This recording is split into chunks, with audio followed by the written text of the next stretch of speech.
Jazz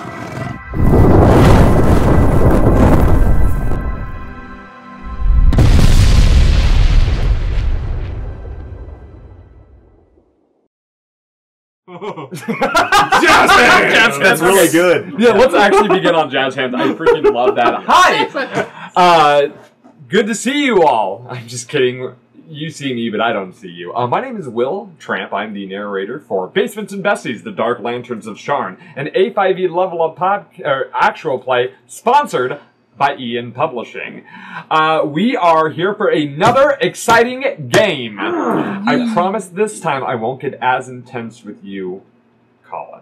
I know last week I got very intense, but this time we're not going to get intense. We're going to keep it nice and cool. What's that supposed to mean? It means that you can't handle it. That's what it means. It means you have trouble handling intense moments. I did it again. I'm sorry. Oh, no. Okay. So, we have gotten our coins out of the way. We've got the initiative rolled. We are ready to have another exciting episode for you. You may notice that things still have continued to be changed from what we have been doing for previous episodes. We're trying out a new thing where we're closer to the camera and we have shorter episodes. It's very exciting stuff. Let's go ahead and start off real fast with some introductions.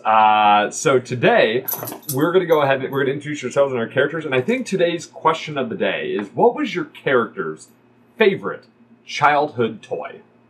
We're going to go ahead and start off with you, Connor. Hi, I'm Connor. I play Colton, a human warlock who made a deal with death, but did not check the terms of the deal. I think Colton's favorite toy, he probably liked playing soldier. He wanted to be a Dark Lantern as a kid, so probably a toy sword. Yeah, okay, right on, right on. Yeah, because the Dark Lanterns, you know, from a kid's perspective, the Dark Lanterns, the secret agents that serve Breland, like those are like the superheroes, right? Oh yeah. You know, growing up with stories of the Blue Jay of Sharn, the Cardinal, many of the Dark Lanterns, I like to imagine had like bird code names. Yeah. That's sort of canonical in my Eberron is that some of the best agents had bird code names. Yeah. Yeah, love it. Yeah. And I am Sarah, and I'm playing Deidre, a human rogue who is trying to find her place in a world without war. Her favorite toy is actually a wrist sling. A wrist sling? Okay, yeah. Every kid I know who had a wrist sling was like a troublemaker, and that's just perfect for that's perfect. That's a perfect answer. Wonderful. Okay. Hi, I'm Colin. I play Brock. He's the bugbear berserker who finds life a little bit dull without an explosion every now and then.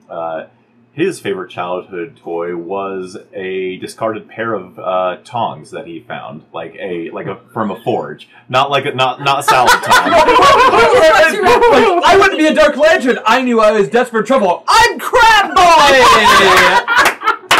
Mom, I'm a crab boy. Yeah, no, I mean he was around forges a lot as a kid, and yeah. So what could be more fun than chasing around rats and trying to catch them with a pair of tongs? Because I'm Professor Pinch. Oh man, I had the image in my head of a little bugbear boy, you know, like huge bat-like ears and like big tongues. Oh yeah. Yeah, no, he was adorable. Oh, yeah, I can imagine. Hi, I'm Cassie. I'm playing Adelaide, a human bard whose own story has stepped outside her dragon mark house. This is a bit of a toss-up between the two, but I think as like a younger child, her favorite toy was probably an elaborate mini lightning rail. Yes! Oh, you're the train set kid. Of course she was a train set kid. House Orion. Yeah. Two dads like watching over you like sure. My dads helped me assemble it. Like it was sort of also their toy. It was mainly their toy. Oh no, as a guy who who makes the stuff that could be put on a train set, that is absolutely the dad's toy that makes. Yeah, I think this was Papa. I think this was Taryn gave me the mini lightning rail. Perfect. That's awesome. And of course, it's like a house-related toy too. Yeah. Like, let's get him started young. Adelaide, honey, look what we got for you. Yes, no, you can play with it later. I'm No, you're putting it together wrong. Let me go ahead. Let me do it for you. Oh, that's so good. Okay, and again, I'm the narrator, Will. I don't have a character with the favorite toy, but maybe that's a question you could ask one of the NPCs. What was Guild? Oh, okay. What is Ron McGurty's favorite toy? You gotta ask him. That's an in-character. That's an in-character question. What? So, he was too sad about his mom. Wonderful. All right. So, last time on the Dark Lanterns of Sharn, one of your own has fallen. Deirdre fell to the swarm of Sharn rats, the gang of feral halflings and gnomes who worship the great horned rat, an aspect of one of the overlords. You had traveled to the district of Fallen to seek revenge for an attack on the White Stag and lost one of your own. Now, your first order of business after extracting her from the underground complex was to take her to a friend of yours, I believe. Mm-hmm. Yeah. A priestess of the Silver Flame named Thala. She runs the Church of the Blackstone Church in Fallen. Mm-hmm. And she was kind enough to provide us a sanctuary for a night so we could collect ourselves. Point of order real quick. Thala with an F. Thala with an F. But that's fine. Hey, you go through 100 names, and I have a tendency to slur my words. Mm-hmm. Speaking of slurring your words, that's not a good transition. In the Blackstone Church, while you were watching over, standing vigil over the fallen body of your comrade, two pieces of information came to light. The first came in the form of what column? A napkin from the White Stag that had been stowed on Deirdre's person that said that somebody named Darren wanted to meet with her and speak with her, that he knew something about her. And then for a moment there, I believe there's a moment where you had wondered if your group had been made. Yeah. But that was before the second discovery, which I believe Adelaide made. Adelaide, what did you find out about Deirdre? So Deirdre, on her body, has kept hidden an aberrant mark, which is basically like an illegal negative dragon mark. It is something that is highly disdained upon. The members of the Aberrant Dragon Mark, those who have the misfortune of manifesting a Aberrant Dragon Mark, find themselves at the very least objects of ridicule, if not fear, outright fear and scorn. Sharn has a long history with aberrant dragon, with those who bear aberrant dragon marks, and as dragon marks represent creation in the culture of Corvair, aberrant marks instead represent destruction and entropy. And Sharn itself was leveled by an army of aberrant dragon mark bearers many, many centuries ago, but the stories still persist. And their members have become, what do you call it? Mythologized? Mythologized? Is that a word? Sure. Yeah, they've been made legend, but not the good kind like you want. So this is put your character, who bears a dragon mark, in a bit of a conundrum, I imagine. Yes. Yes. What did you do with that information? I told Colton and Brock, out of general fear of what it meant for our group, but also fear that discovery of this could hinder our chances of bringing her back. Yeah, this certainly does limit your options. Now, through your discussions, you do live in the magical world of Eberron, where raising the dead is not an impossibility, but it certainly is the province of the very, very rich. So as a result of this, you all have devised a plan to try to bring Deirdre back. You brought her body back to the White Stag manor, where you saw that the restaurant was still up and running, though your cook Reynaldo has quit, in fact, and is being replaced by two brothers who may not be quite as good at cooks, but and still no sliders. In a pinch. And you reached out to the group's to the group's former. I don't want to say companion, patron.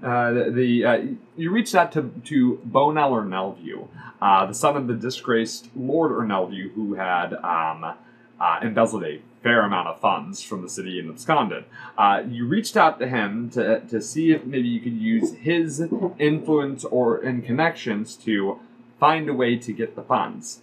Unfortunately, you did discover, and so I'm going to ask you this one. The group discovered that Bonel Ernelview may not be the best route. And why is that? Because he does not have money, and also if he had money, he would bring his mom back.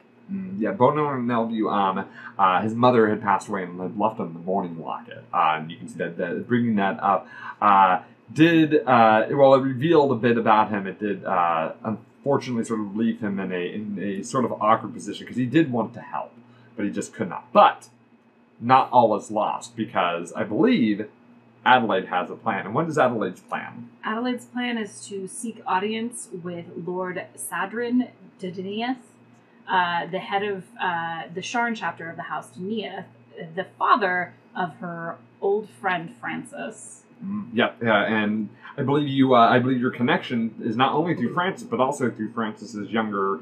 Yes, I teach his half siblings, Yason and Galali, violin lessons. Correct.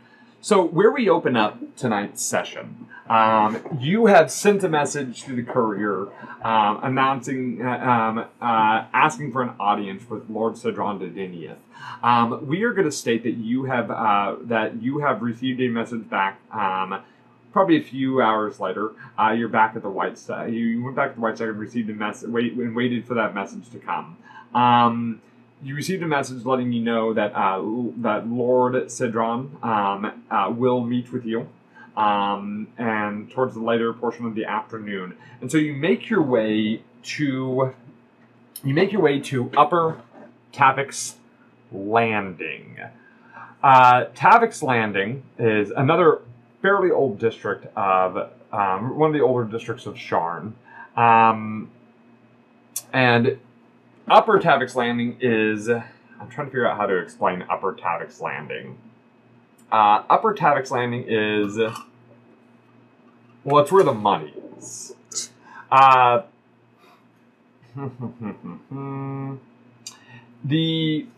Sorry, I actually had this here, and I forgot where I wrote down like my very specific notes. There it is. Upper Tavik's Landing. As you arrive in the district, you can in Upper Tavik's Landing, you can't help but feel out of place in the upper wards of Tavik's Landing. Though not the richest district in Sharn, that designation belongs to Skyway, the floating island above the city, where literally a district among the clouds. Upper Tavik's Landing, nonetheless, is a self-contained kingdom of the wealthy. Sprawling villas, richly adorned towers, luxury shops, and servants dressed in colors of various noble houses can be seen everywhere you look. This place is a haven for everything the rich would need.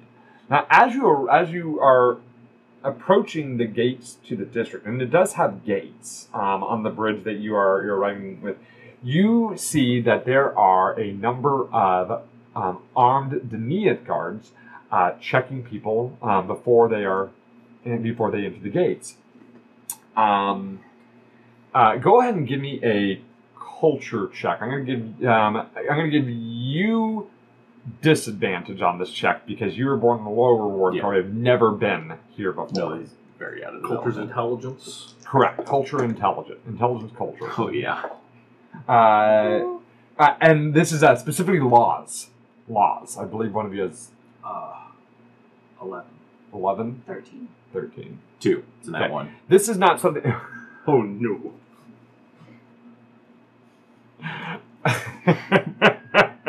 Nat ones means get the table out. Nat ones means something in A5e. When you roll a nat one, things tend to go wrong. Oh no, I had a little cheat sheet for it and I lost it. Oh well. Nothing Okay. happens. You get off this time. I don't think so. I'm gonna explain what they found out, and then I'm going to explain what your nat one means. Great. The two of you, before you arrive, you are aware that Upper Tavik's Landing is not when the phrase "self-contained kingdom" has more meaning than just being a haven for the rich. Tavik's Landing, Upper Tavik's Landing, has its own laws that exist outside of the normal, like in addition to Sharn's normal laws. You know that in Upper Tavik's Landing, weapons are not allowed to be carried, and spells are not allowed to be cast without a proper license. Also, there is I imagine that you kind of realize this as you approach the district, and that there's also a dress code. Actually, no, I'm sorry. Imagine you had this conversation maybe at home. There is a dress code. Specifically, I think it's you who put it. The dress code is to dress in such a way that upholds the solemn dignity of the proud lord, whatever that means. Basically, it generally means your clothes have to have some money to them. You gotta be rich to Emma. Have some money to them. And also, armor is not allowed. Now, I know that we use sartorial defense, which means that they also watch certain ways that you carry yourself. So sartorial defense, which is a way, kind of an A5e rule that allows you to not wear armor but still gain the benefits of armor class, but you're still very obviously in a stance. Imagine you're walking around like this in the district, that's very much, that would be very much considered Come on, man. unruly conduct. Yeah. Or because you're from like New York, you're just walking. I'm gonna call you're not one. I'm gonna call it. I had a name for it. What I was gonna call it? The audacity.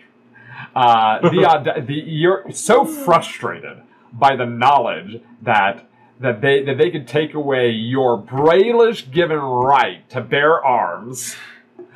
Your character is going to suffer a -2 penalty to all interactions while within this ward.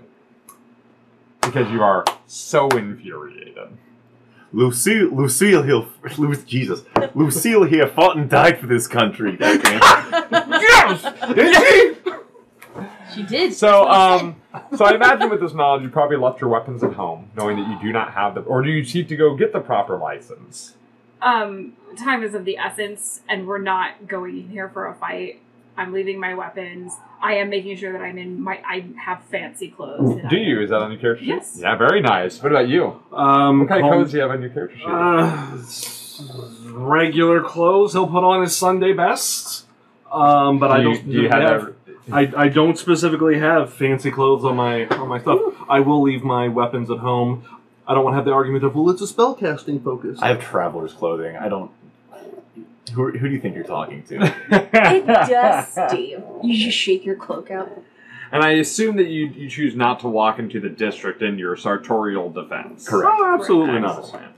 Excellent. Okay, real quick.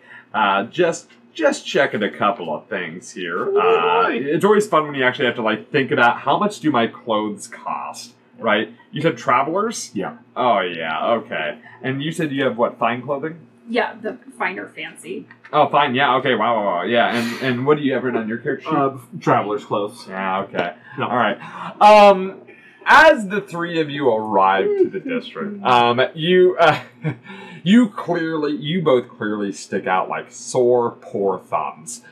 Meanwhile, you look pretty much relatively like you belong with your outfit. The Deniath member that's the Deniath guard that stands at the gates, and another thing you do know is that while most of Sharn utilizes the city watch, Upper Tavik's Landing uses a privatized police force because they got the money to do so, and that privatized police force is Deniath. So, as you can see that the guard The guard stops you at the gates. It says, "Excuse me, there is a dress code." Oh, there is. Yes. I'm sorry. It weren't my intention to cause any offense, of course. Well, we do seek to ensure that we uphold the dignity of this proud ward. Right. Dignity is important. Yeah. Do you think you could let it slide just this once? We're not going to be here that long. We'll avoid the public streets if possible. Sure, give a persuasion check, but with that penalty from the -2. audacity. Yeah. The audacity. Yeah. I love this.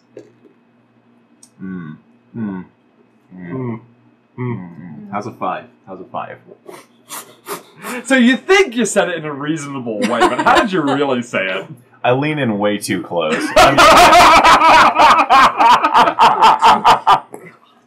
How about you let this big bugbear leaning down over him, and he just stands resolute, does not break eye contact, does not blink, and he says, "How about not? Unless if you have an appointment, I don't see any reason to allow you through the gates." We do have an appointment. We are here to see Lord Sadrin Didinius. You know, by the way, that his hand is on the hilt of his sword. Okay. He looks and he goes,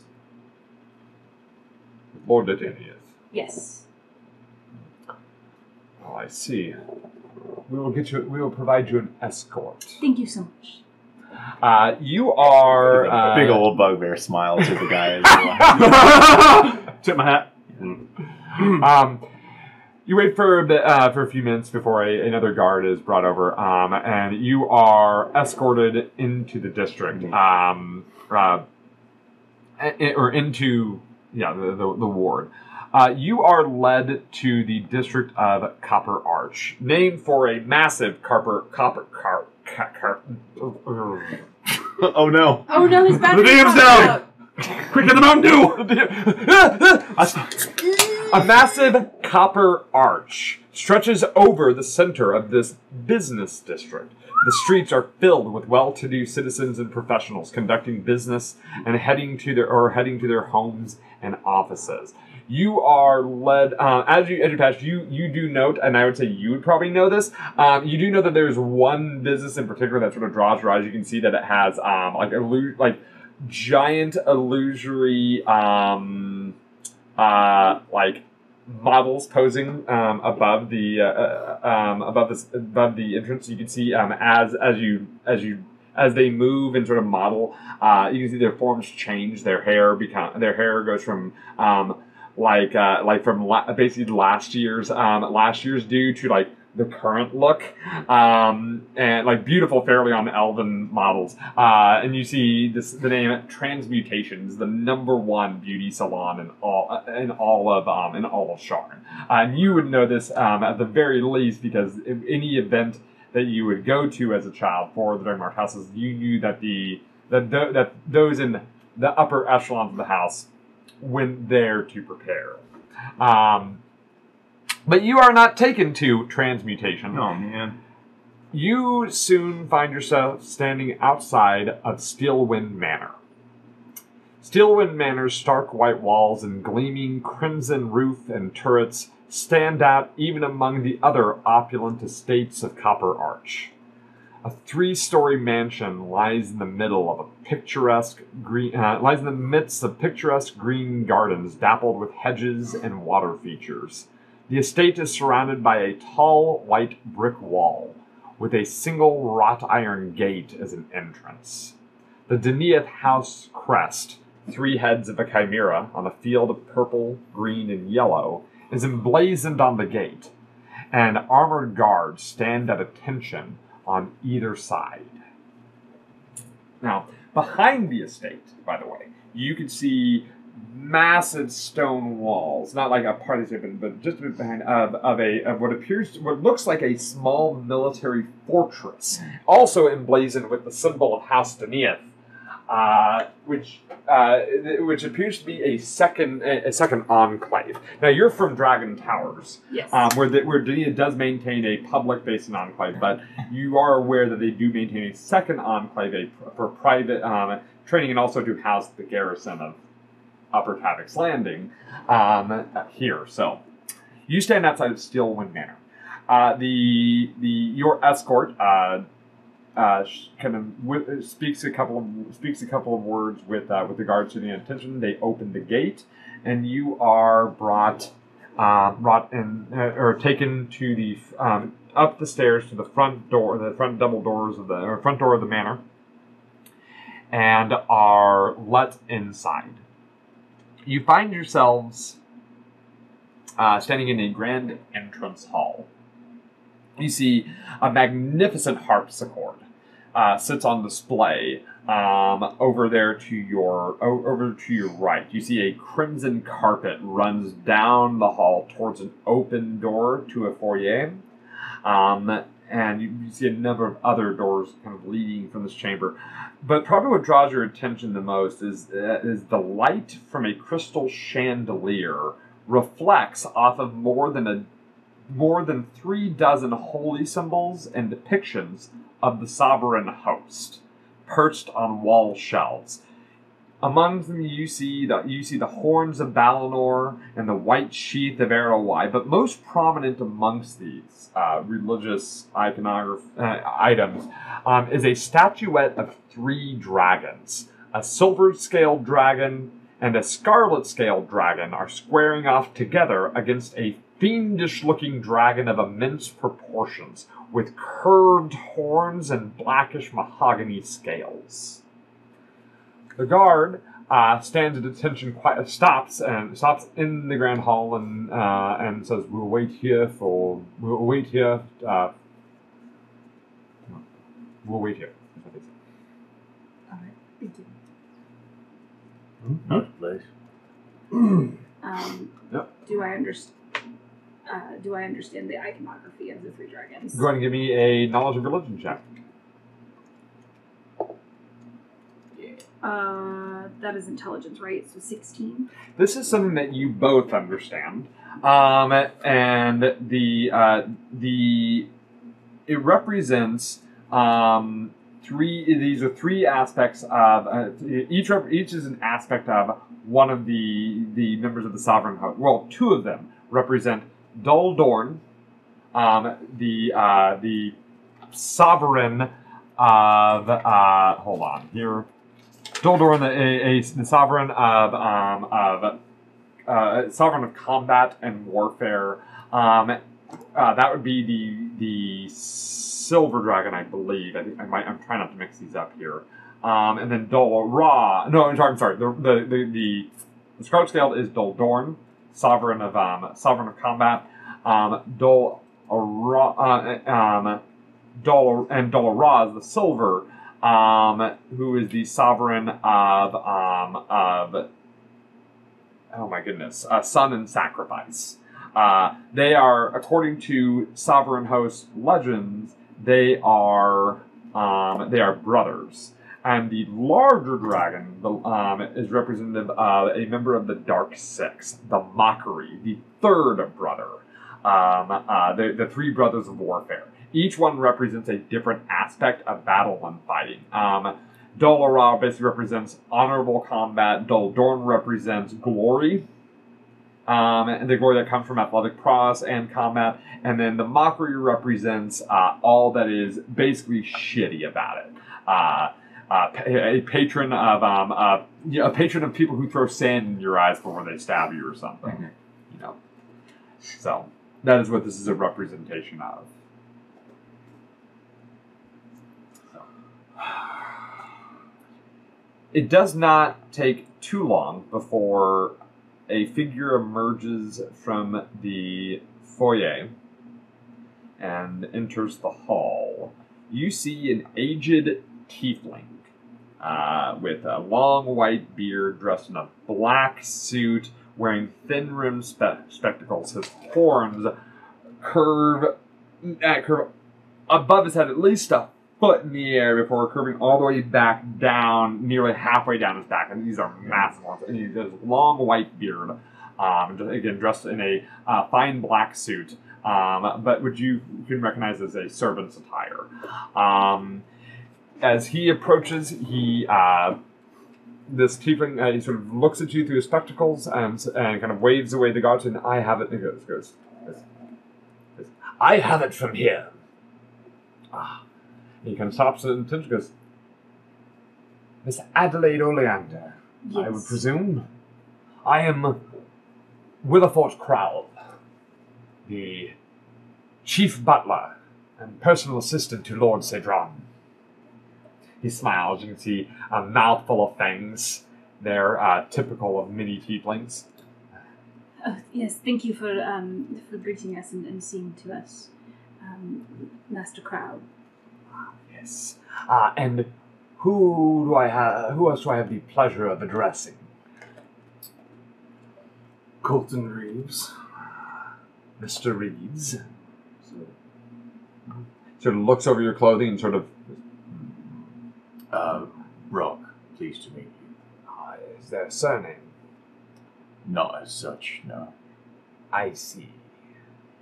Brock and Colton are also co-proprietors of the White Stag Manor. Is this a business of some sort? It's one that we all jointly run together. I see. Business owners then. Yes. Is this a matter of business that you call upon Lord Cedron? Not as such. It is a more personal and private matter than that. I can tell that you seem to have something that weighs heavily upon you. Yes. Well, allow me to escort you to the Lord and Lady of the house. They are in the gardens with the butterflies. Yes. Thank you. And he will... Oh, thank you. Betsu. Oh, goodness. Oh, no. Oh, no. Oh, no. Paper towels! I don't have a handkerchief. You've got a super abrasive paper towel! Sweet, super abrasive paper towel. You deserve puffs. Yes, Willifort, Master Crowell will lead you through a side door, which you can see is covered in mud and filled with boots and gardening tools. There's another door that leads outside into the grounds themselves. You see this is behind the walls that you saw from the street. You see a beautiful garden. Probably the size of one of the, it's not, by the standards that we would set forth maybe in the real world, it's a fairly decent sized yard, but for the standards set in Sharn, where there are no gardens, and what few parks there are very small and few and far between. So you see this, what it probably would feel to some of you as a massive expanse of beautiful flowers, tall, lush trees, and everywhere you look, there are multicolored butterflies sort of fluttering around to the various plants and such. And you can hear the sound of laughter as you look over toward your right, where Willifort is leading you. You can see the two young children that you teach violin to running and chasing butterflies and kind of frolicking through the grass there. Willifort gives them a nod. You see that when the children see you, Adelaide, they give a big smile, but then continue to run after the small, like, little swarm of butterflies that are kind of moving around the gardens there. You're led around the estate, and you can see that there's not only is there the Stillwind Manor itself, there's also like a guest house across the gardens, and you can see that there's also a coach house where you can see a number of horses are being attended to. And sitting on the stairs leading down from a grand stone balcony, you see two figures. And by the way, I finally got some handouts. Here's Gusan and Galali for you, the children. Whoa, they're so excited. Yeah! Yeah. We love learning! We love learning! We love butterflies! Nintendo 64! Well, sorry. The homeschool. You see, watching the children within kind of bemused smiles upon their faces, you see two figures. The first is a man, a powerfully built man, dressed in like a military uniform, with a high neck collar and like kind of a dark gunmetal, like kind of dark gray, but with a number of honors kind of listed, kind of like pens pinned to his chest, emblazoned with the house, symbol of House Virginia. This man has a neatly trimmed goatee, dark goatee, but streaked with white. His hair is almost all white except for one streak of like near black hair, and it's all kind of pulled back into a ponytail.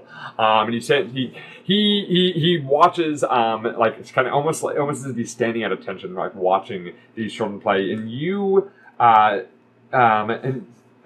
standing beside him is a beautiful woman. With significantly younger, with strangely silver hair. It's like silver, almost like platinum white hair, and blue eyes that almost seem to glow with just how vibrant they are. You see that she is dressed in a kind of a strange garb, though you recognize the garb to be Readrin. And complete with kind of swirling motifs, like swirling motifs, and she has within her white hair kind of like a pointed tiara, which you know to be a symbol of Readrin nobility. You are introduced to Lord Cedron. Ooh. And Lady Annalise Daydenieth. That is a fancy looking lady. I just gave it to you so you could all have a look. Nice. What was that name again? Sorry. Lord Cedron and Lady Annalise. Annalise, thank you. Annalise Daydenieth. Williford introduces you and then kind of bows out of the way. Introduces the may I, Lord and Lady Daydenieth, may I introduce Miss Oleander, Mr. Reeves, and Brock. And he will sort of bow and kind of stand out of the way. And Lord Cedron kind of looks away from the children. Although you see Lady Annalise sort of kind of tilt her head towards you, but sort of as she looks at you, the smile sort of fades. It almost feels like she's looking through you. But Lord Cedron stands at her side, and Susan goes, ah. And he kind of steps down. He kind of steps down the stairs, and he puts his hand forward and goes, Miss Oleander. Lord Daydenieth. Pleasure to meet you. Yes, thank you. Mr. Reeves and Brock. Yes. Pleasure. I'm Lord Cedron Daydenieth.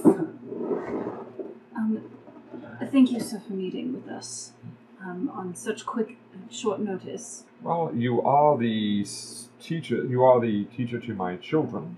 Yes. And you said that you had some sort of business that you had wished to discuss. Yes. The business I wish to discuss isn't about the violin lessons. I had wondered if the payment had not gone through. Oh, no, the payment is fine, and the children are doing wonderful with their lessons. Something to do with Francis.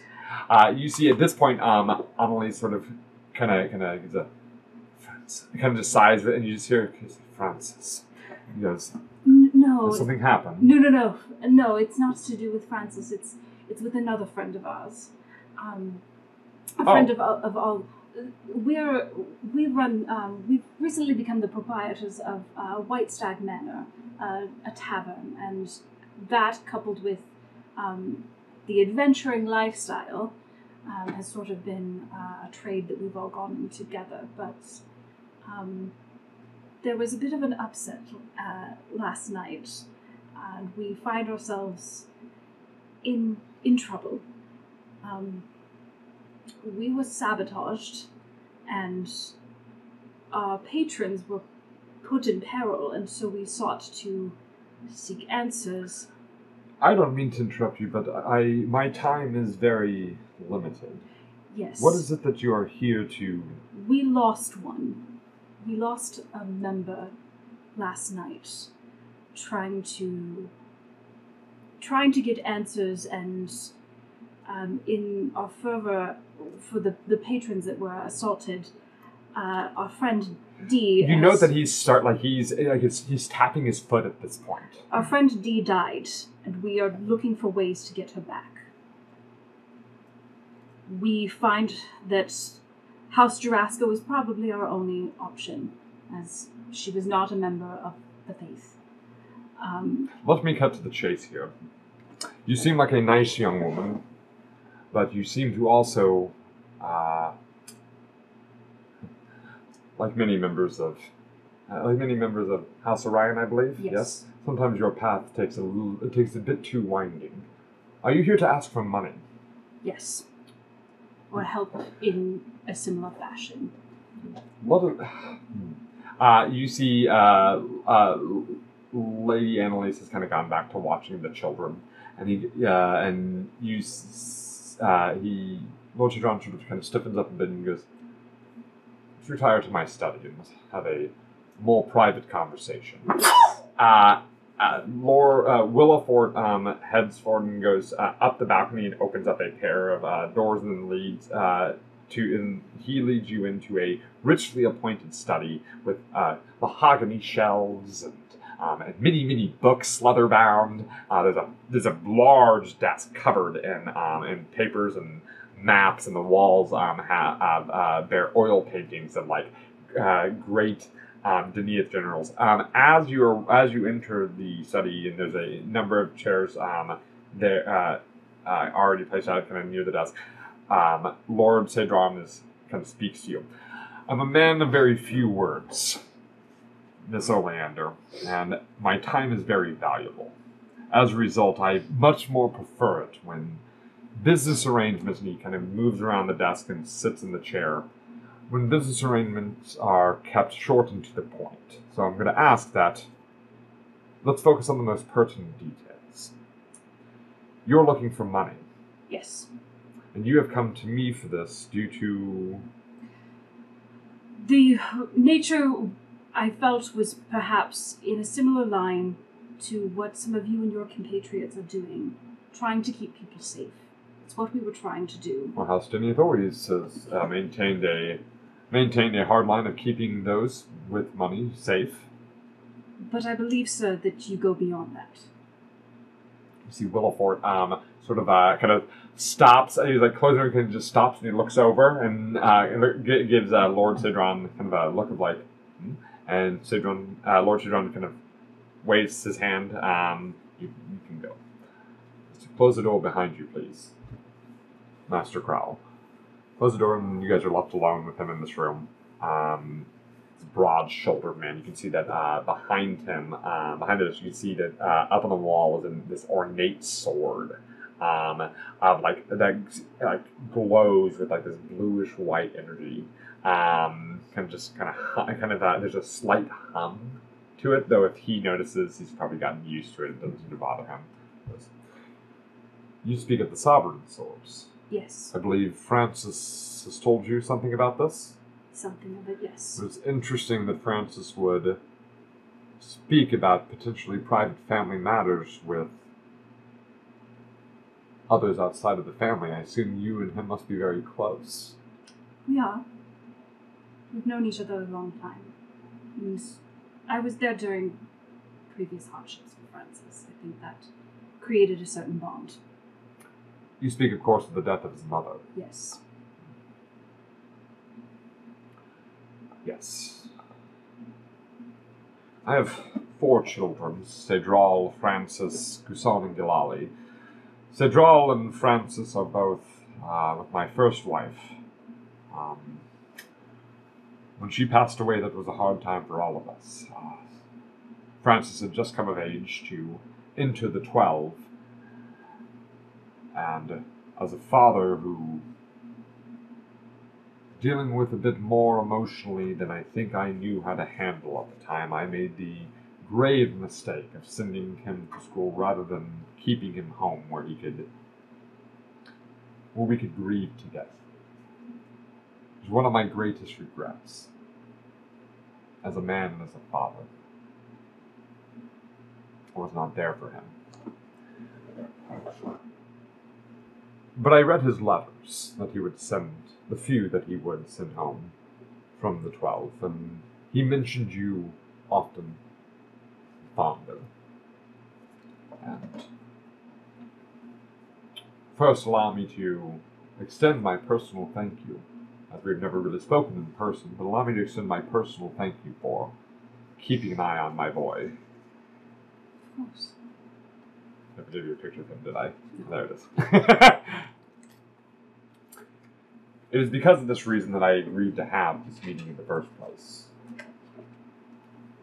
Now, you know of my involvement with the Sovereign Swords. Yes. I know that Francis does not approve of what we do. Vigilante work, I believe is what he calls it, outside of house business. I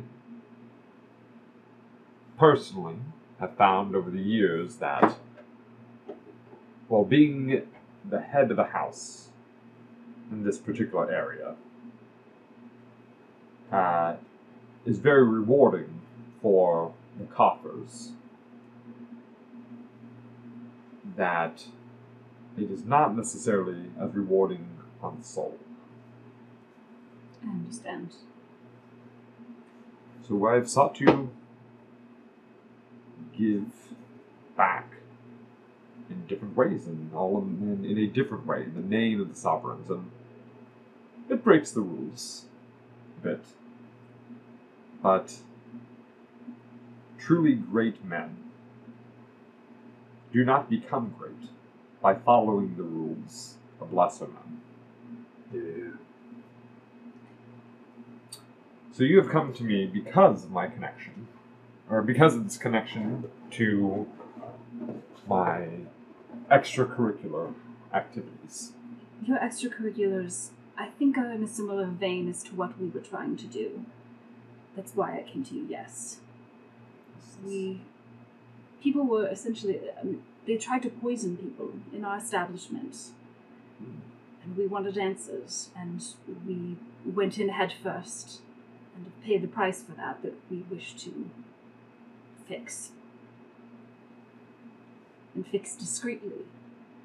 I see. As what we were doing would also fall into a similar vein as what some might refer to your extracurriculars as vigilantism. Well, I'm now seeing the connection here. So you wish for myself to front the cost for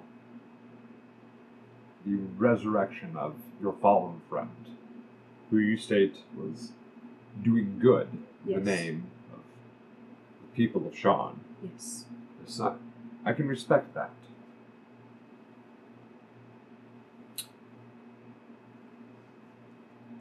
This is something that can be done. I am assuming, if you're in this position, that the idea of repayment would be a hardship for you. Yes, in a monetary sense. But I understand if there are other ways that we may repay, we would be open to that.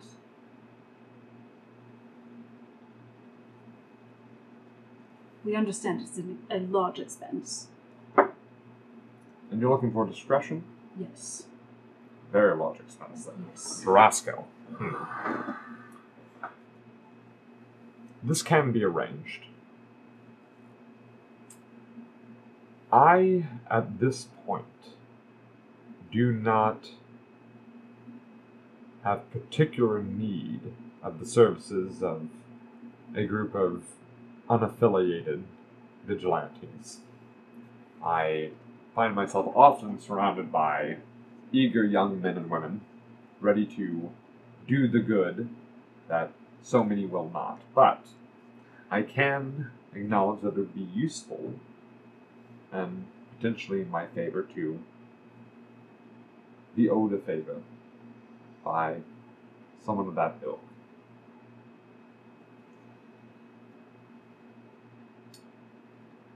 I would be willing to do this. And someday in the future, when I do find need for such a group, I would expect that I should be able to call upon you, and you would answer. Of course. Yes, sir. This is amicable? Yes.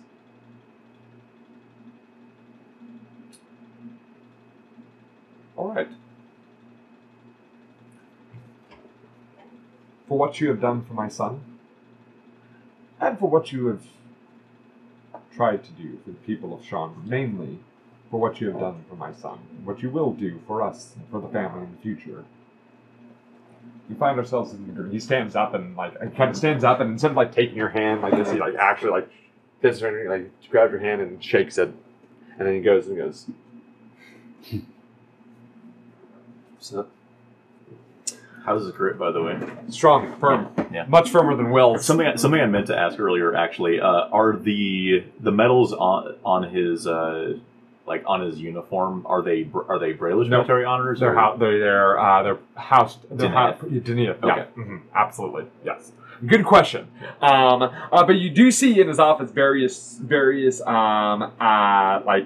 trophies and gifts from different countries, Nations, clearly different nations. Yeah. This man has been richly awarded. Mm-hmm. See, well, I will have the funds. I will have Willifort take care of the details. You will be you recover the body and have it transported to the Panaceum. When there, you will ask for a woman by the name of the matron. No, wait, I said it wrong. Hold on. No, it's the matron. My apology. Okay, sorry. You'll ask for a woman by the name. You'll ask for one by the name of the matron. They will know what this means. You will have your discretion. Right. This will be kept off the books. Your friend will be returned to you. That is promised. Thank you, sir. Yeah. Now, if you'll excuse me, and he stands up and he walks towards the doors leading out of his study. I would like to spend some more time with my children. Of course. my lord, for what it's worth, I think the work you do is good.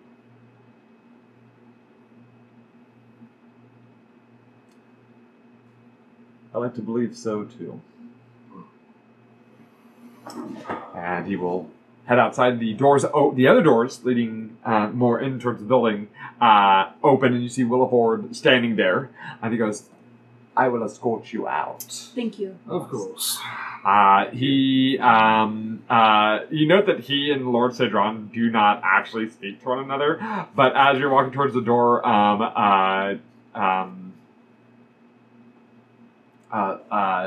Master Crowell says, "And again, that is the Panaceum, located in Dragon Towers. It is the Jarasco, the most prominent Jarasco enclave."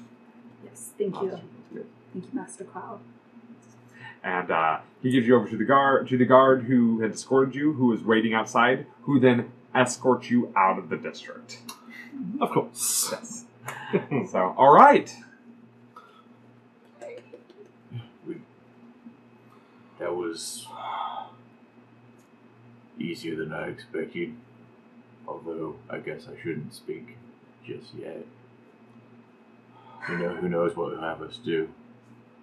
Well, I do think Lord Cedron has good intentions. Hard to know with house types. No offense. Mm. he gets more work done than the watch does. That's for sure. I liked his garden with the moths in it. Brock, with those with butterflies. What? I just pat you on the shoulder. End scene! I don't know how he would have ever seen one. That's true. No, that's a super good point. Yeah, when the fuck would you have seen a butterfly? You know, either on the battlefield or in Meleon's gate, right? So some fancy moths. Yeah. Those moles were pretty. Yeah. Oh, buddy. Even the moths are dressed up nicely. Yeah.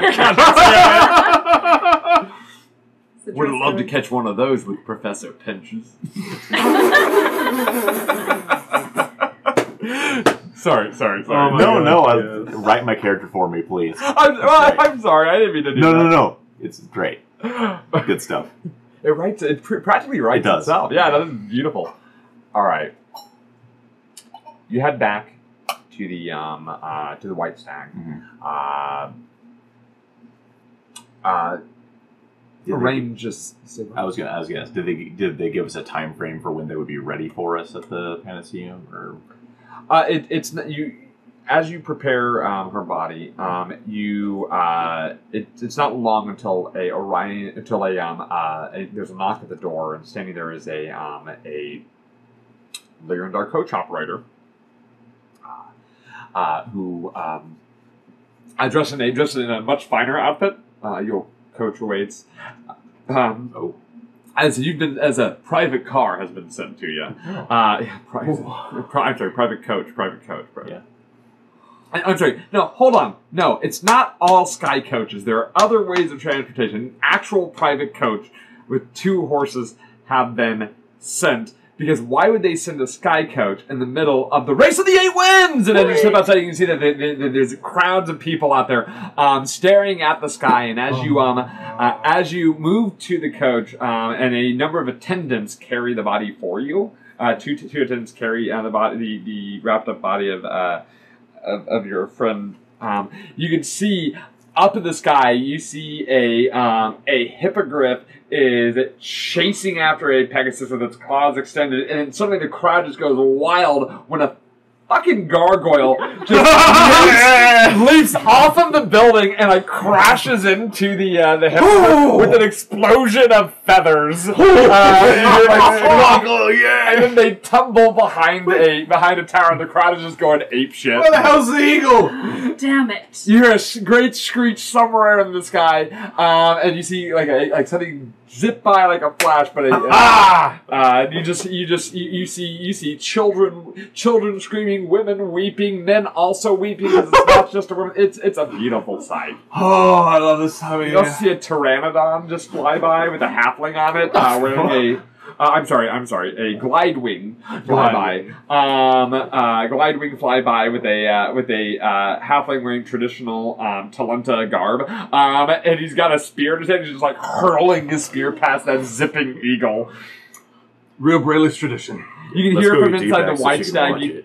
The White Stag, which is open, you can hear the sounds of cheering from patrons. And when you look through the window, you see Gilda. Gilda is assisting the triplets, the 3 twins, with taking care of the still packed White Stag Manor. Oh, good. That's what you like to see. Yeah.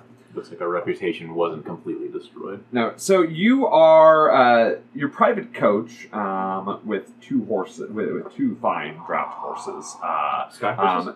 Marked, and the coach is marked with the symbol of Hastanieth. So he actually, this makes more sense. Why would he pay when he already has a coach? And you are taken through the city streets. It's slow moving with the crowds, but once you leave Dura and cross the bridge over to the central plateau, it tends to thin out as the race of the 8 winds does not extend to central. You begin to head down on various ramps and find yourself soon not too long, in middle central, in the middle central district, specifically the Dragon Towers district, middle central ward. I keep getting district and ward mixed up. Middle central ward, the Dragon Towers district. Yeah.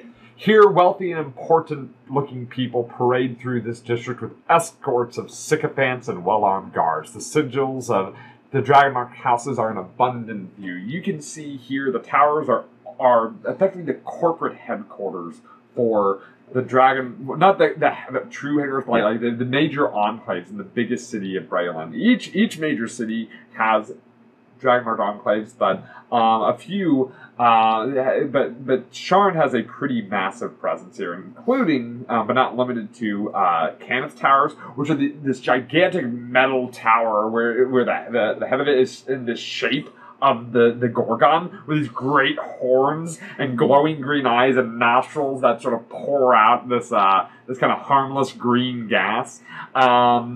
You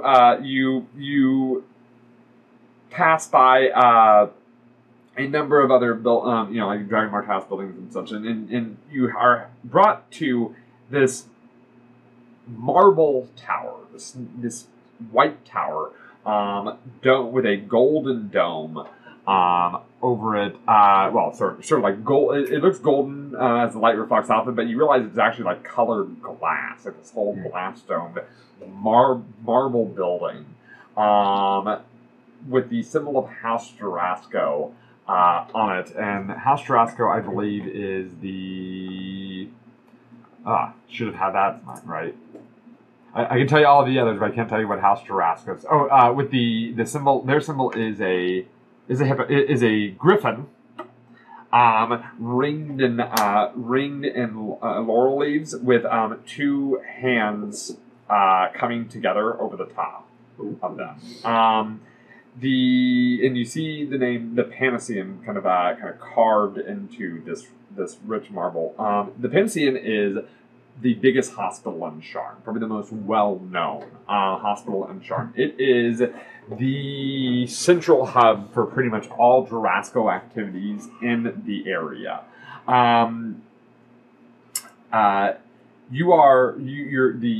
The coach is let off, and you see that you are told that her body will be taken through corpse processing, corpse delivery. I don't know.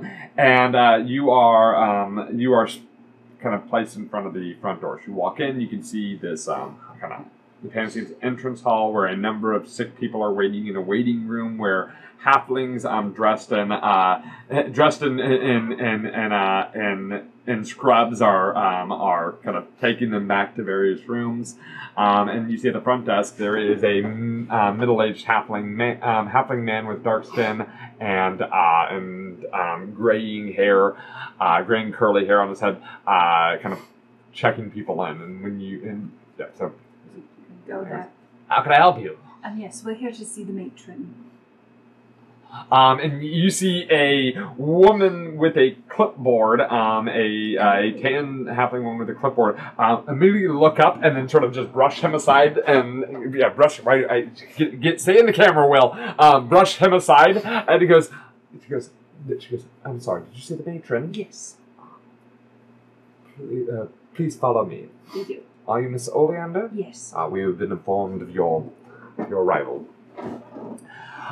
She takes you past. You see a number of people in the waiting room, like sort of looking at you guys with like these jealous looks of like, why did they get to go back? They just got here. And you are led down a number of halls and then down some stairs. Down some stairs, and are taken to a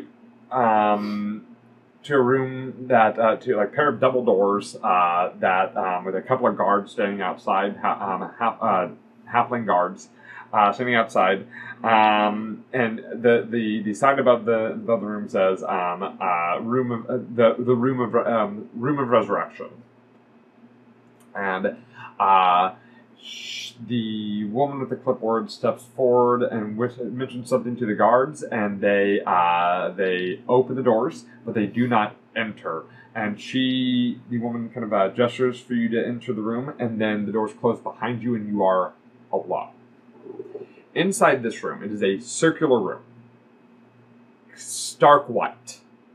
There's a lighting of some sort, but you cannot necessarily see the source.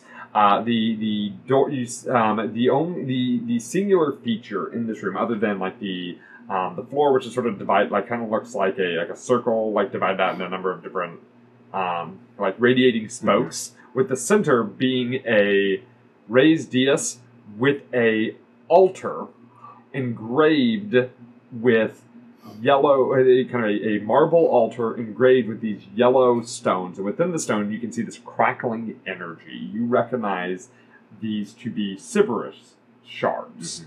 Shards that amplify a Dragonmark's power. And you can see already laid upon the stone. No, I'm sorry, my apologies. No, you're left alone in this room with this altar, raised dais, stone slab, engraved with Sybaris shards. You said it's stark white, so almost like a clean room. Yeah. Wow. Okay. Very sterile. Makes sense.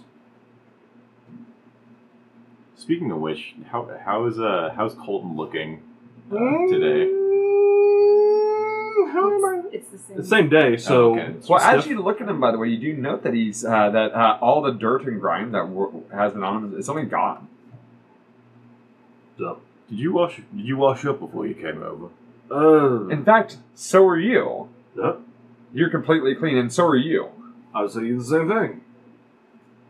Stair operating rooms. Oh, magic. Yeah, no, that makes sense. Mm-hmm.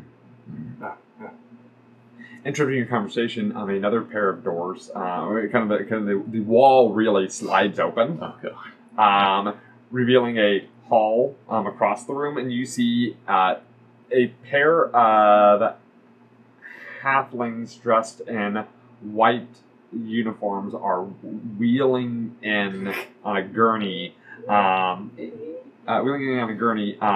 The body of Dee. They one pulls out a wand and sort of as they pull the gurney up near the altar, one pulls out a wand and kind of flicks it, and Dee's body lifts off of the table and moves over onto the slab. And they then puts away the wand, and then they from underneath the gurney they pull out a basin of water and some cloths, and then they begin to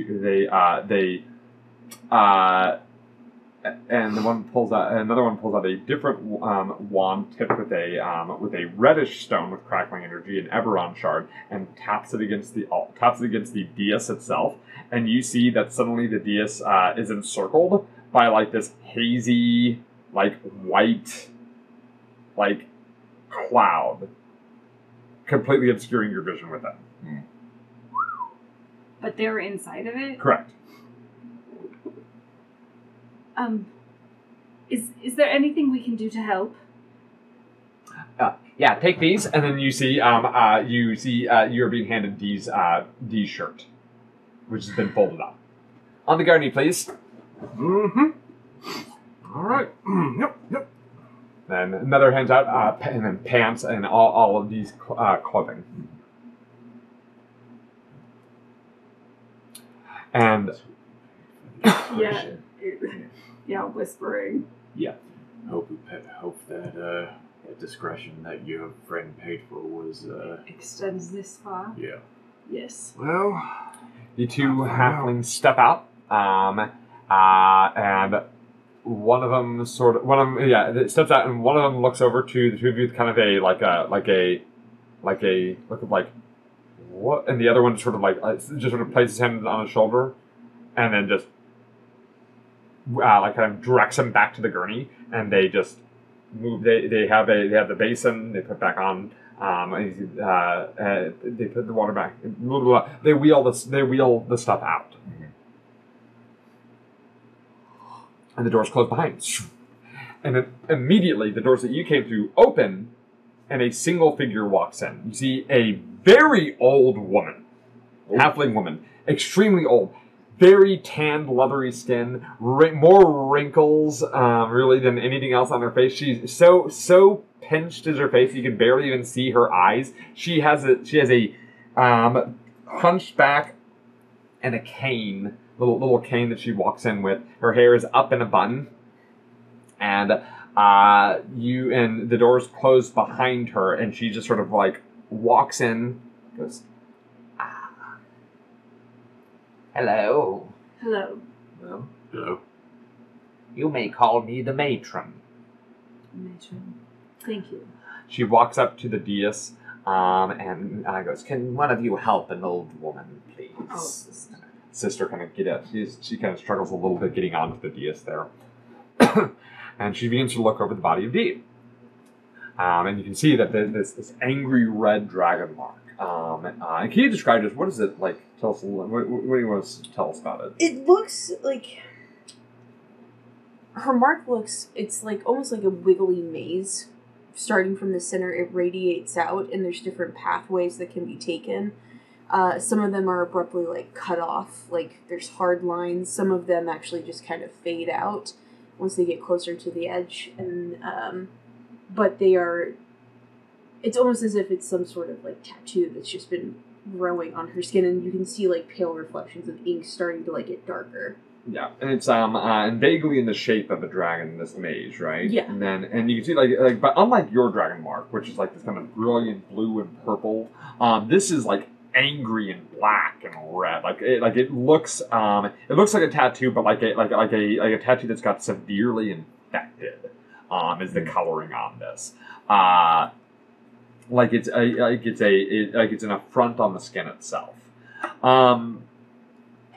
The matron kind of looks over with her little pinched face, and she goes, "I see the need for discretion and why my services were requested." Yes. Now, I can see that she's covered. Now you are you have been derobed, but you have a blanket over over your body, so you're not like hanging out in the nude. But she does kind of use her cane and kind of like lifts up and looks over at various points. How did she die? Large rats. Number of abrasions. Has she been checked for disease? No, I don't believe so. All right. I will have to take a look at that. We cannot allow someone riddled with infections that so many rats carry, especially rats that can cause wounds of this size, to be allowed to walk freely into the city and potentially infect many others. That would cause a pandemic. Understood. Last pandemic caused everyone to have to wear masks over their faces, and you wouldn't believe how many people we had to fight just to keep them in good health. Mm-hmm. Goodness gracious. Now, Maybe all of us should get checked after we're done here. Not a bad idea. I'll be feeling a little... but I didn't sleep great last night, so that's it. she stops and she looks at you and she goes, "You haven't been feeling what?" Just fatigued, a little sore. I slept against the wall last night. I figured that's what it was. Were you bitten by the rats as well? Not by the rats, no. One of the signs of the sewer plague, which is typically what rats carry, is fatigue, cramps. I'll get myself looked at before we leave. You should have done that before you even walked into a hospital, and you should have masked up if you weren't feeling well. Again, pandemic. The nature of his work, Colton probably has tucked into the shirt a mask that he actually, like a bandana mask he can kind of pull up over his face. Oh yes, cloth, that'll do it. Better than nothing! She goes, "Not by much."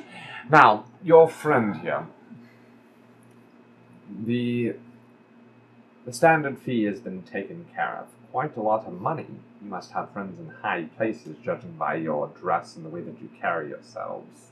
Either that or quite the nest egg. Yes. It's none of my business. But there are usual deals that we will have to first speak with the body to ensure that to ensure that the soul wants to return. Should the soul want to return, then the full charge will be applied. Should the soul state that it will not desire to return, then we will keep it. Also, a number of other questions just to ensure. Now, this will be kept off the books, but nonetheless, it is ultimately my decision whether we activate the altar or not, based on how your friend here answers the questions. Understood. Okay. Yep. I'm going to activate the altar to activate the spell to be able to speak with her. You will be silent during this time. Yes. I am allowed 5 questions. If those 5 questions are wasted on shenanigans, I will leave. Okay. That's fair. You will be needed. You are allowed to. You're permitted to watch this as a potential insurance policy. The altar of resurrection does not always work. It is not a 100% guaranteed process. Sometimes the wrong soul comes back. You will be here to ensure that the right soul has returned. I assume you know this person well. Yeah. Yes. Very. So you are aware of this mark that she bears? Yep. Yeah. Deception checks, everyone. I mean, You were aware of this? It's like, that's Oh, I thought she said you are. are. Yeah, that's what I I heard thought as you well. said you are aware. right after she asked, I assume you know her well? Yes. Does he know about this mark? Yes. And then he just answered like, give me, just give me a deception check. Dirty 20.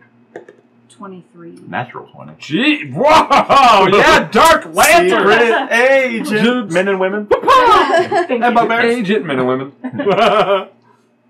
Secret Agent Peeps. Yeah? What about non-binaries, Colin? None present in this group as far as I know. That's true. Good point. Dang it, I almost had you. I almost Secret had you. agent, No, I everyone. didn't. Okay. Alright, so, she goes, well then, let's get to work. She, on the dais, she then takes her staff and she just taps it hard twice on the dais. And you see a number of those, not all of them, but a number of those yellow silver shards begin to kind of blink on and off. And the lighting, the ambient lighting provided by them sort of just dims. You see dark shadows falling along the walls to where it's basically like a spotlight on her on the dais. D. Yes. You are able to answer a series of yes or no questions. Yes or no questions. Yes. So she will ask you a series of yes or no questions. Actually, no, I'm sorry. It doesn't have to be yes or no. Doesn't questions. have to be. It doesn't have to be. Okay. So there are 5 questions you can answer, and you have to answer these questions. Okay. No straying off the topic. Okay. Okay, so it goes.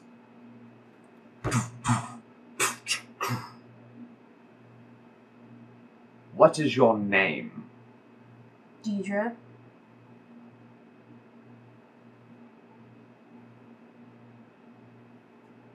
Kind of look at the rest of you, and for confirmation. See what I could be granting last names at this point.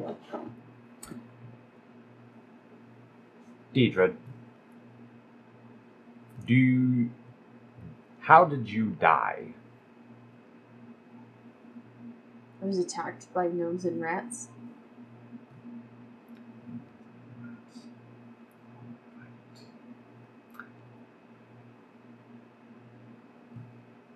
Deirdre, do you pose a risk to the health and safety of the citizens of Sharn?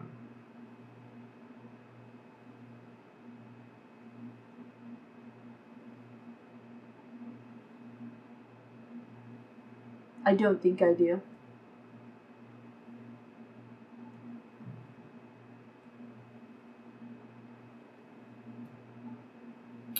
She then leans in to Deirdre's ear,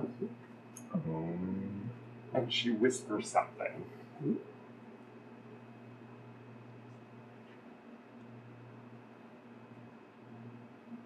She puts her own ear right next to Deirdre's mouth there.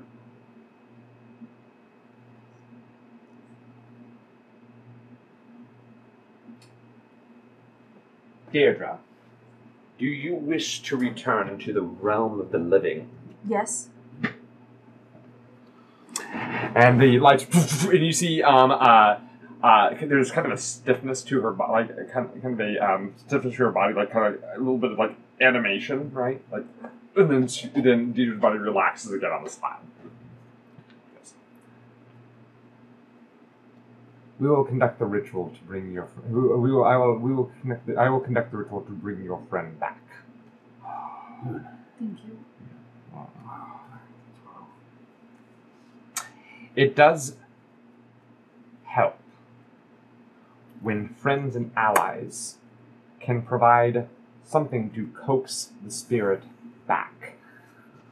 If her soul, unless if she... I do not believe that her soul has passed on as she was able to respond to the questions and has been dead for a little bit of time. As a result, her soul now resides in the realm of Dolor. In the realm of Dolor, it is possible that another spirit could be attracted to the body by the ritual. It is also possible that through the effects of the plane, that she may not hear the call herself.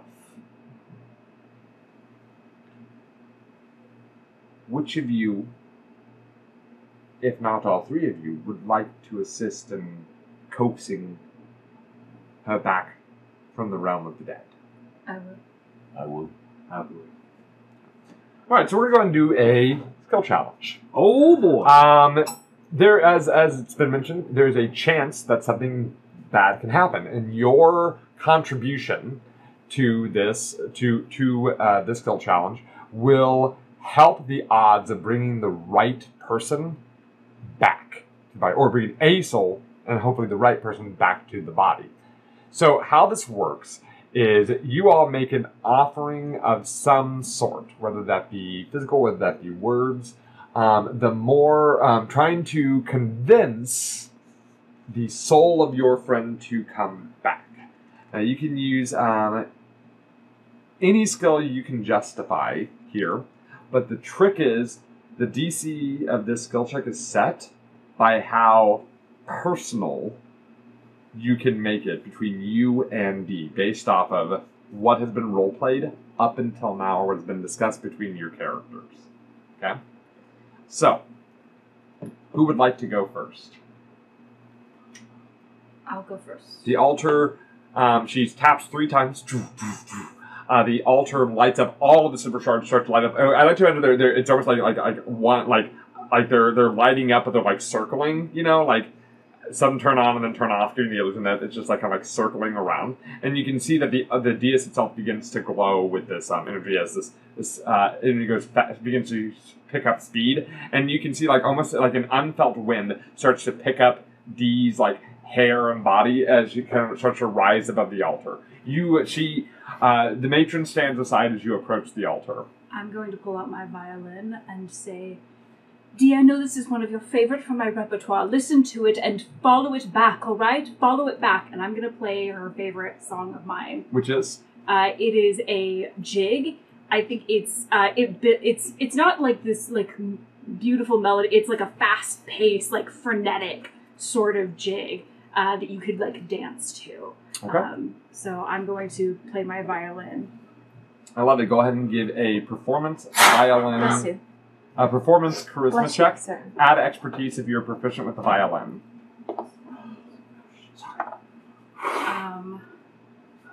Okay, so that would be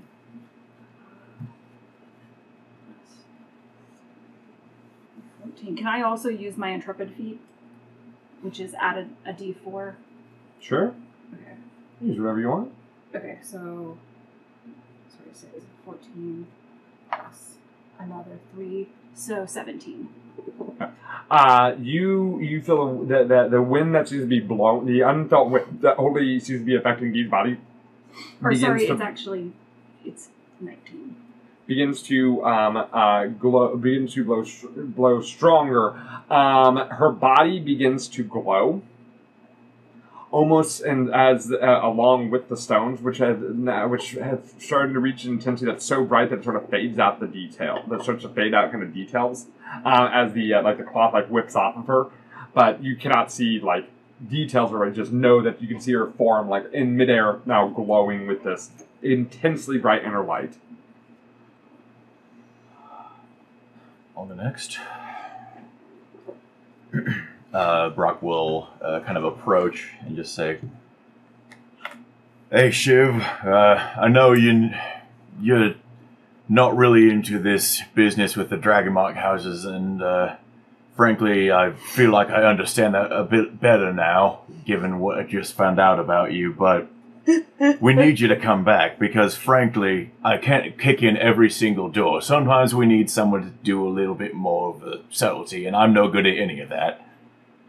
So, yeah, please come back. I don't want to lose another one. Okay. So you're trying to persuade it sounds like? Yeah. Yeah, so you're going to give a persuasion check. Call back. Oh, gosh. There's a little bit of personal information put in there. You mentioned the drag mark house, so... Okay. That's pretty good. That's a 15. Yeah. The light is, it grows even brighter. And now you're it's almost impossible to even look in the general direction with how much energy is now coursing through the room. Colton will step up. D. I know we don't always get along, but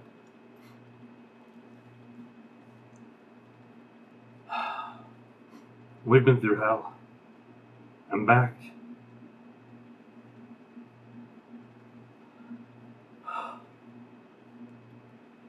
We lost balance.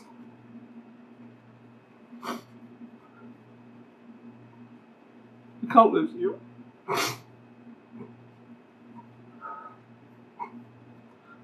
Please. Come back. What skill are you trying to invoke?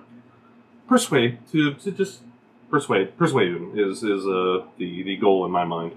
Okay. Yeah, go ahead and also give a persuasion. I can do that. Nat 20 for a 21. Oh, Jesus. Okay. All right. I come back fully healed. I have extra hit points. You're like a year younger? That would be great.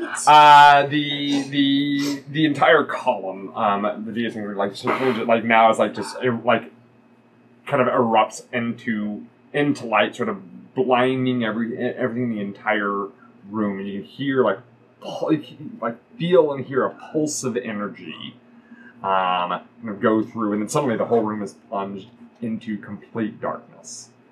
Oh. And then like the lights, wherever they come from, begin to flicker again. Not the lights of the altar, but the lights of the room itself sort of flicker for a moment, and then sort of kind of slowly kind of rise back on, and you find yourself standing in the room and sitting up on the altar, kind of stretching her neck. You see Deidre.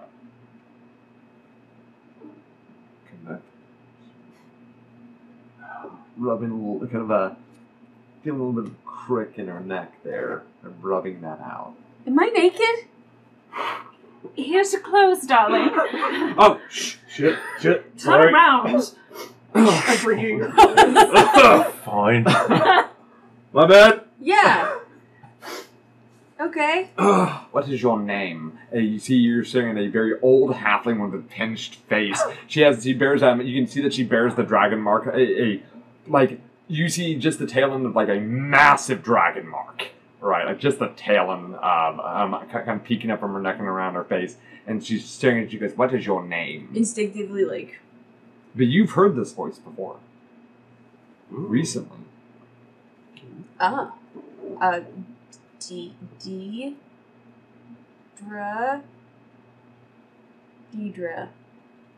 D. Yes.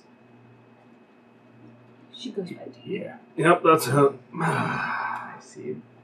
You vaguely remember a conversation, a strange conversation, being asked a series of questions by someone with this voice.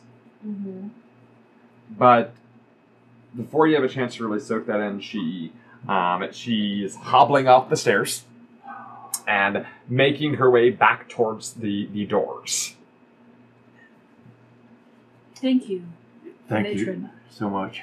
She turns around and she goes, and she gives you a nice, warm, grandmotherly smile. Aw. And she goes, "It was my pleasure." I like it. You see the smile slip for a second? Yeah. And she turns around and walks out the door. I would like to detect if she's lying about that. I'm kidding, I'm sorry. She's a great. You guys are left alone in this room. I'm gonna walk over and give Dee a big ol' hug. Yeah, I'm right behind you after that. Okay. This is weird Oh. for everyone to be so close. Yeah. Huggy. Yeah. Shut up and let us hug you. Okay. DD, do you realize that you were gone? You do realize, You're right? like dead? Yes. Yeah, I died. I felt it. Okay. I did feel it. Makes it easy to Yeah, explain. what you remember is a lot of pain and a lot of nothing. Yeah, it hurt. Yeah, it kind of sucks, doesn't it? Yeah, it does. Go, Hey. am I next? Hey, you matched my record. What? Yeah. Next person who dies has to come back with snacks. Alright? Hello. Oh, You, by the way, you are suffering, by the way, from 3 levels of fatigue Oh yeah. and 3 levels of strife. 3 levels of fatigue. Fatigue and 3 levels of strife. And 3 levels. So you're feeling extremely tired and extremely disoriented.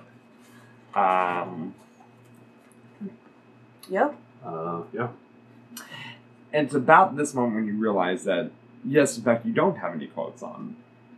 And you're immediately aware that your mark is in full view of your friends, your coworkers.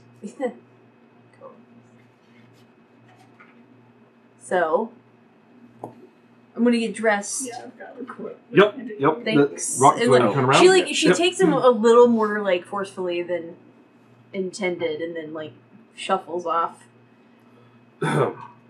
She gets dressed and comes back, and like everything is done up all the way up to the bottom of her head again, and she's pulling on gloves now. You okay? You need help walking or anything? I think it should be fine. Okay. So, any questions anyone has? Probably is about the right time to ask it. Do the higher ups know? No. Well, Valence did. But Delft doesn't. No. What do you think he would do if he found out? Valence told me not to tell anybody. We're not going to tell him. Yeah. I didn't think so. If I did, I would be acting differently. But it's kind of hard to witness it when I'm naked. So. Yeah. But thanks for not letting her kill me. Or not bring me back, you know. They don't like me. Right, we Well. made a deal for discretion. Mm-hmm. Yeah. Yeah, we owe a favor. A big one. Do they know whoever we owe the favor to? No. No. Not about that. Only the people that were in this room. Okay. Okay. Race of the 8 Winds is on right now. Yes. The gargoyle's kicking ass. Oh. Yeah, we got a gargoyle this year. Also, your suitor was lurking around outside. Suitor? What are you talking Just about? to have the napkin? Yeah. It's Darren. Fell out of your pocket when we were moving you. Oh. The Madani guy. Yes, Darren Madani. Oh. believe so. Darren the investigator Madani who says he now knows. Yeah. That Darren. Why I'm telling you now. Yeah, so we had a thought at first, and then we had a revelation, and now it's about a 50-50 split as to what that means. Well, it was given specifically to me. I'm assuming it has to have something to do with, Yep. with it. Yep. Okay. Well, and he's there. It was. I mean, was. Was. Well, Okay. I don't know how patient he is, but Madani's her patient. yep, I figured. Alright. Well, we gotta figure out what he's there for. So straight back to business, or do you maybe want to take a day to rest? I mean, I'm gonna have to write him a note or something. Also, you might want to just, like, when we get back, just touch base with the kids because they walked into your room. Why didn't you lock the door? I wasn't there. I left it in their hands. I love them, but the little shits, they broke the lock. I was gone for 5 minutes. Don't call them shits. You know what I mean? They're going to be real happy to see you, though. Okay, Oh, they're that's so great. happy to see you. I'm in pain right now, so having 3 children jump on top of me sounds really great. Really great. Really great. So as long as they see you, and then you can maybe go to bed. Anyone got candy? Anyone got any money for candy? And then they just end it and they go. I can give them money candy. Like Money. No. Do they have any money for candy? Yes. Yeah, we'll Okay. get some. There we go. Should we get checked for, like... Yeah, while we're here, Yeah. she made a good point. I'm going to get checked for potential disease. Yeah. a rat bite? Yep, so blight.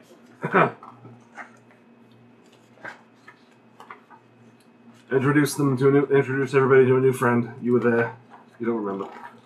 You don't remember. Did we get Beta? No. We No, we left. Did we kill the chef? Yes. Yeah. Oh yeah. Okay, thank God. Also, Renata left last night, and we have 2 new chefs who Are we saying we're not going to have sliders? No No sliders? Alright, so you guys check yourself in. Depends. Your offer. Who all gets themselves checked out? I think I'm fine. But I'll Do check I need myself to out get checked after being brought back? You already were checked. Okay, that's what. Okay. That's All inclusive pricing. Sure. Actually, anyway, so the 3 of you are getting. It's going to cost 3 silver pieces to be checked out. Okay. Okay. A number of attendants look over you. Your wounds seem fine. They sew up a couple of give you a couple of stitches, let you know that there may be a light scarring in some cases, but not really. Yours looks potentially infected. They are going to recommend to you either overnight care, or they can handle it with magic if you would prefer. I'm assuming magic is the more expensive option. Significantly more. Yeah. That's 50 gold, or overnight care could be until better. Just 3 silver pieces a night. Rock's pretty confident in his ability to naturally recover. He'll do the overnight stay. Is that okay? I don't want to. She kind of scared me with the whole pandemic thing. The halfling's like, it's really weird that all 3 of you are in the way keep going to each one's room. We're It'd be much more efficient if we could just divide you. We're kind of a package deal. I'm noticing that. Yes, codependency. I would like to stay to get rid of whatever. So magic you. Huh? You would like magic on him. Do you... No, the magic is the faster option. The overnight stay. He overnight. He can overnight. Okay. You are found to be you definitely she covers a wound that is definitely infected. It gives you the choice of overnight care or. I'll stay the night. All right. So you decide to check yourselves in. Yep. And the 2 of you head back to the White Stag. Yeah. 2 of you head back to the White Stag. Hospital buddies. This is like back in the day. Yeah, I was gonna say this is probably real familiar for you, Oh, huh? yeah. It's very late. It's getting towards the evening. You see people. You see when you get back to Dura, there's still crowds of very inebriated people. Mostly those in red and gold are cheering and laughing and high-fiving. You see kind of sour looks from others as the Pegasus has won. The black and grays didn't even. As yet again, though there are many, you can hear already stories of did you see what the gargoyle, holy I can't believe, it tore off its leg! The Pegasus? Pegasus won.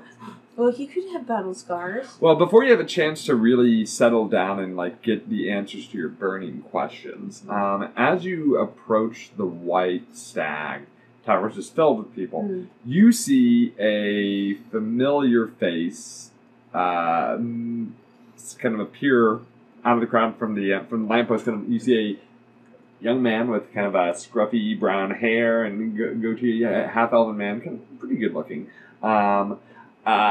Dressed in decent clothing. Kind of look up and from a two copper novel and kind of close that and raises and goes. Hey! He starts making his way towards you. Mm.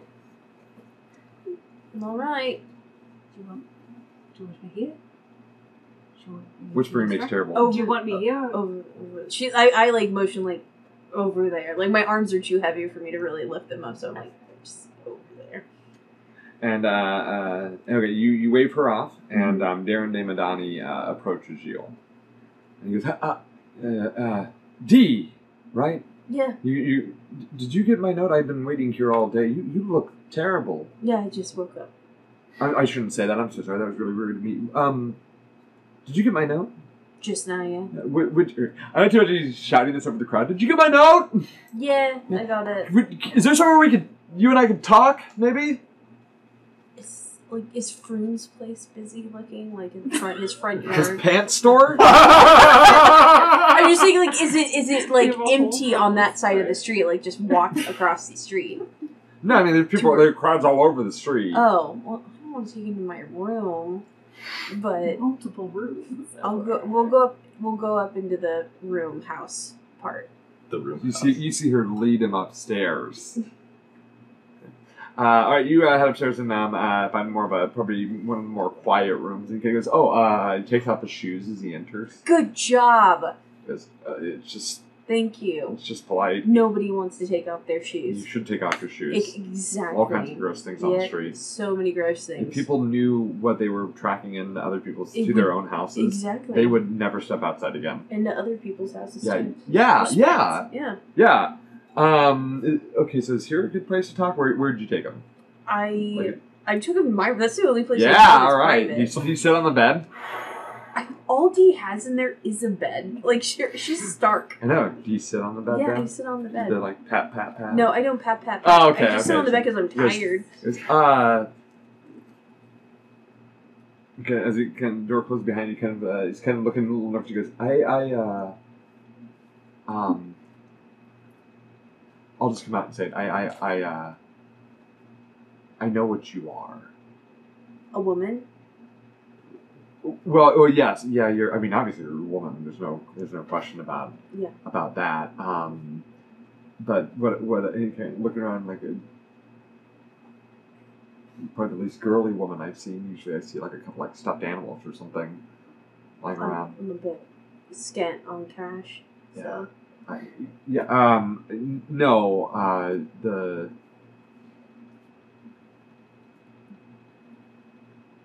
The what? A tavern owner? An adventurer? He starts unbuttoning his shirt. What are you doing? He goes, he kind of pulls it aside, and you see emblazoned upon his chest is an angry-looking mark of like reddish black, like almost looks like almost like boils, like kind of erupting from his skin in the shape of a dragon's head. He goes, no, I know what you are. And like lets go of his shirt there. And I think we need to talk. And we're going to go ahead and end it there. Oh, the intrigue! All right. He's cute. He's such a sweetie. And scruffy beard. Yeah, he's got green eyes. Dresses okay. Green eyes, long has an accursed mark upon his flesh. You know. all love interests I provide to my wife's characters are just me. Yeah. Just me. Oh my god, it is you! Yeah, that's who you think is handsome. Ha ha ha! It's me! It's been me the whole time! Well, I never said you weren't handsome. Thanks, buddies. Yeah. I appreciate that. He's a cutie You're a pie. good-looking guy yourself. Oh, thank you, Brad. I try. I heard what you said, too. I moisturize my hair. All right. Tonight's session. Great. D is back. Yeah. D is back! Unfortunately, though, you missed most of the Race of the 8 wins. Yeah. That's right, there's always next year. The gargoyle ate a hippogriff. Hey, we got to see the gargoyle just take that thing down. Yeah. Ripped off its leg! we got to see the best part. We saw the highlights. It's not the same hippogriff or eagle every time, but it might be the same gargoyle every time. We don't know yet. Until he goes down. Okay, well, let's go ahead and talk to the. Let's go ahead and go around the table here. Let's start with. We're gonna start with Adelaide. How's Adelaide feeling about all this? We're gonna end on Sarah. I mean, she feels better now that Dee is back. That we've managed to seemingly fix that problem. Had to make a lot of make some big deals and hope that people are going to keep their mouths shut. So that's a little nerve wracking. We paid for discretion. We did pay for discretion, with a sort of open ended. She does say, like when she said, "I think Lord Sadrin has good intentions." I do think she feels like he has good intentions. I don't think he's gonna, hopefully, not ask us to do anything nefarious, but it will certainly be dangerous. I need to assassinate this guy. But we've got a lot of, it's just so we're Dark Lanterns, but we're also we're adventurers maybe for hire. Like we've taken some gigs, but then also it's we're vigilantes who owe a favor to a bigger vigilante organization. There are a lot of a lot of allegiances that we've maybe sort of stretched ourselves out to. Yeah. So it's a lot of cover stories. Yeah. I mean, I feel like being an agent of the Dark Lanterns means being fluid with who you are. Oh, yeah. Yeah, so. Well, okay, what about Colton? How's Colton feeling? Very happy that we did not have to go down the other route, and very happy that Dee is back. It was just a very emotional moment. That totally, in character, too. That was just, a very vulnerable moment for him, and he is just very happy that he did not lose another friend. And the ramifications of that decision may finally be settling in of, oh, wow, we made a really big deal with someone who is really important. Maybe it's worth it, though, for Maybe your it's friend worth D, it. right? Mm-hmm. Maybe it's worth it. Maybe. And honestly, at the end of the day, for him, that's all that matters. If D destroys, it helps destroy Sharn again. Okay. All right. I need you to set this big ticking box inside of it. No. And Turns out Lord Sadrin the Idiot is actually Finally! is fantasy Timothy McVeigh. oh, Jesus. And just as a side note, I think Colton feels a little closer to Dee because they both have something kind of dark about them that maybe wouldn't be great for other people to know. And you both died. And we both died! Yeah. We both know the literal pain of slipping this mortal coil. Death buddies. Death buddies! Honestly, Brock could go either way on D at this point. No, he's elated to have her back. He is a little bit surprised, I think, to hear that D at least believes that the Lanterns don't, other than our late team captain, don't know about the mark. He finds that kind of hard to believe, given that it's the fucking Dark Lanterns. No, right? The greatest spy organization in all the world. But he figures, I don't know. I guess the main question on his mind going forward is: do we report this entire incident and the deal that we made to our handler? Because that seems like a pretty big fucking security risk. But it's also, fuck. I like my friend, and Do we report divided loyalty. a little bit. I take a page out of Dee's book. No. No. Fucking lie. Yeah. Lie her asses off. We are spies. We lie. How's D feeling? Well, Dee's happy to be alive. Thank you, everybody, for not letting her be dead. And she is extremely curious about Darren now, because how is he in Madani House having this? It's the Baron Mark. Yeah. Or in the regalia of the Madani House having this, so. It's also interesting. I'm curious on how does he know? Yeah, that is also interesting, because Dee's been hiding it since Lloyd told her, so. Well, These questions and more will be answered next time on Basements and Besties, the Dark Lanterns of Sharn. Thank you so much for joining us. Just as a reminder, we why don't you like and subscribe if you don't mind on YouTube. We also have a Twitter, B&B Actual Play, and a Buy Me a Coffee. So check us out on those. That'd be really cool. That'd be awesome. Otherwise, thank you for joining us, and we will see you next time. In the bell, the gargoyle's back! No!